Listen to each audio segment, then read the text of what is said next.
রাজার রাজ্যে সবাই গোলাম, করতে হবে রাজার সুনাম, না হয় তোমার কল্লা যাবে, বিরাট কঠিন শাস্তি পাবে। এ কেমন রাজ্য বলো, কে খারাপ কে বা ভালো, ভালো মানুষ অন্ধকারে, অমানুষী আলোর দ্বারে।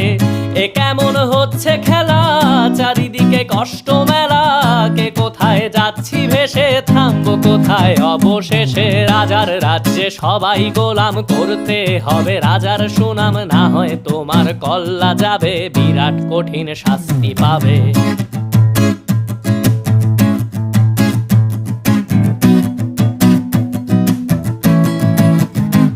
তুমি ভালো ভাবে বাঁচতে চাবে, তবে তোমার শাস্তি হবে। ভাবছো তুমি বিচার চাবে, এবার বোকা সব হারাবে।